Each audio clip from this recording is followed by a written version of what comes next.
We wanted to talk a lot about beauty standards and just how they've really changed. There's a lot of constant talking about how our beauty standards are evolving and growing. Let's roll the clip. I feel like this is a really hot take and I might get a lot of hate for this, but I just want to start off by saying this is just my opinion. If you disagree, that's fine. People love to talk about the body standards of the 2000s and the 90s, talking about how they were impossible and so strict, etc., etc., etc. It could very possibly be because my body is naturally quite skinny, but I think the body standards of the 2000s and the 90s were far more attainable than the body standards right now. Because back then, the only requirement was to just be skinny. Yeah, I honestly just think today's beauty standards go against basic anatomy, where your body cannot just be like skinny and most women would say this. Your body can't just be skinny in certain areas and then maybe like thicker in others. It just doesn't make sense. Like when you would go back to the 90s, even though people were saying this was just not an unserious, but it was a very toxic culture of like drug use, and by unhealthy means of maybe just not eating, like feeling a lot of eating disorders. It was actually more attainable because you could go on a diet, you could go to the gym. And now today, it's only achievable through surgeries. Yeah. Didn't you say that? Yeah, I would say that. I mean, the main crux of this is, yes, there was obviously a lot of the body standards, especially in the early 2000s. It's funny, we went through like different ebbs and flows of body standards because, you know, you look at like Cindy Crawford in like the early 90s, late 80s and stuff, that era, and they were actually a little more voluptuous, a little bit more of an athletic body. I think that was the best era in terms of like body standards. And then it got very skinny, the heroin chic with like Kate Moss and everything. And now with the advent of the Kardashians, we are seeing the advent of, you know, you have the perfect skinny waist and then like the big butt and then the big boobs.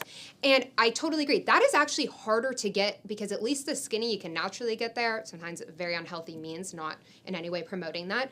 But that is impossible unless you get surgery. Like these people are getting BBLs, liposuction, and boob jobs, which is costing them $50,000 plus probably, and then these girls are looking at it and thinking that these women naturally have these bodies, so it's a complete lie. Well, I think that's why you see so many comments now on TikTok where it's like, I'm not ugly, I'm just poor. Yeah. Because the beauty standard is just so far gone where they're actually just romanticizing and propping up just fakeness. Like everything in today's culture is fake and gay. And it's a little fake, a little guy. Yeah, and it's just ugly. I'm being honest. Yeah. Like, I think there's a reason why a lot of people look back at images from like the models that I just mentioned and, you know, celebrities back in the early 2000s. And there was a real youthful, natural look going on with a lot of these actresses in our favorite like rom-coms and, you know, our favorite TV shows, even like the Vampire Diaries, which wasn't that long ago. And nowadays it's like everyone has the Instagram face.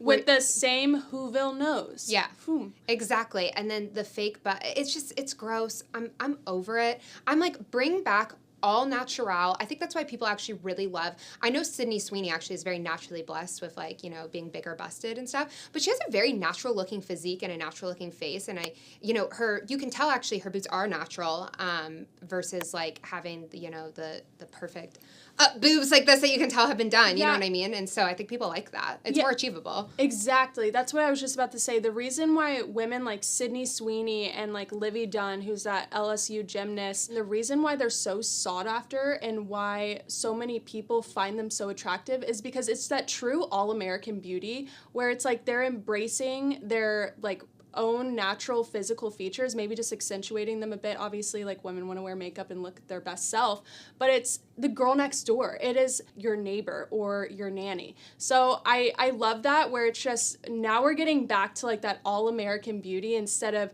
like trying to like achieve this algorithmically curated body that doesn't even look good in real life, if I'm being completely honest. No, it's tacky and it's ugly, and we're ending it there. Make sure to subscribe to our YouTube channel to see new shows every single Wednesday.